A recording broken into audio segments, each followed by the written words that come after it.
পায়ে ব্যথা, ঠিকভাবে হাঁটতেও পারেন না, চোখের তলায় কালি পড়ে গিয়েছে, নানা রোগে জীর্ণ শরীর। কিন্তু খিদের জ্বালা এসব কথা কি শুনতে চায়? তাই ৭৮ বছর বয়সেও এই প্রবীণ ট্রেনে ট্রেনে হকারি করে চলেছেন। হাবড়া স্টেশনে গেলেই তাকে দেখতে পাবেন।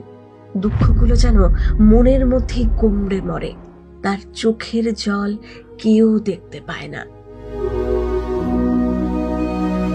চাইলে কিন্তু ভিক্ষা করতেই পারতেন, কিন্তু দাদু কাজ করে রোজগারে বিশ্বাসী, তাই এই বয়সেও এত কষ্ট করে চলেছেন।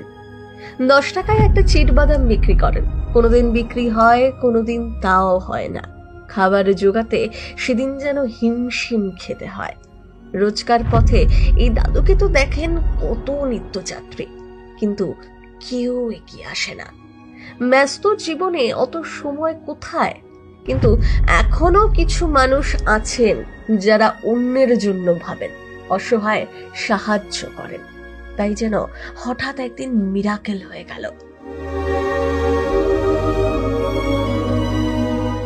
অসহায় দাদুর সাথে দেখা হলো এই মানুষটার। কিভাবে এই ব্লগার দাদুর কষ্ট দূর করলেন, শুনুন সেই মন ভালো করা সত্যিকারের ঘটনা। প্রচন্ড ঠান্ডার মধ্যে একটা হাফ সোয়েটারই সম্বল, পরনের শার্টটা নোংরা হয়ে গিয়েছে। একটার পর একটা ট্রেন আসছে যাচ্ছে, জানলার দিকে চিটবাদাম দিয়ে বাড়িয়ে দিচ্ছেন তিনি। বেশিরভাগ সময়ই বিক্রি হয় না, তখন যেন আরো চিন্তার মেঘ ঘনিয়ে আসে। 3 জনের সংসারে অভাবের শেষ নেই, স্ত্রী আছেন, মেয়ে আছে, বাড়িতে তিনি একাই রোজগেরে। তাই তো ৭৮ বছর বয়সেও পথে পথে ঘুরে বেড়াতে হয়।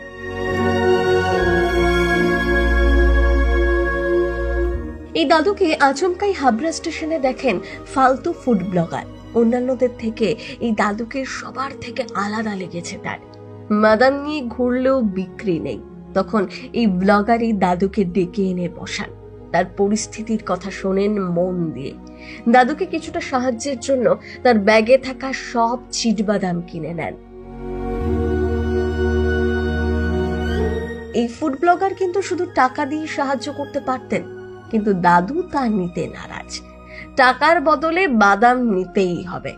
দাদুর এই আদর্শকে সম্মান করে তার থেকে 300 টাকা দিয়ে সব চিটবাদাম কিনে নেন ওই ব্লগার দাদা।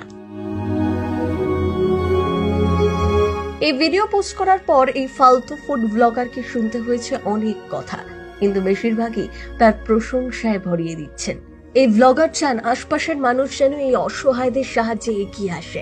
বেশি কিছু না, ট্রেনে যারা হকারি করেন তাদের থেকেও জিনিস কিনুন, তাদের রোজকার খাবার জোগাড়ের যুদ্ধে একটু হাতটা বাড়িয়ে দিন না। এভাবে একজন মানুষ যদি আরেকজনকে সাহায্য না করেন তাহলে আর কে করবে বলুন তো?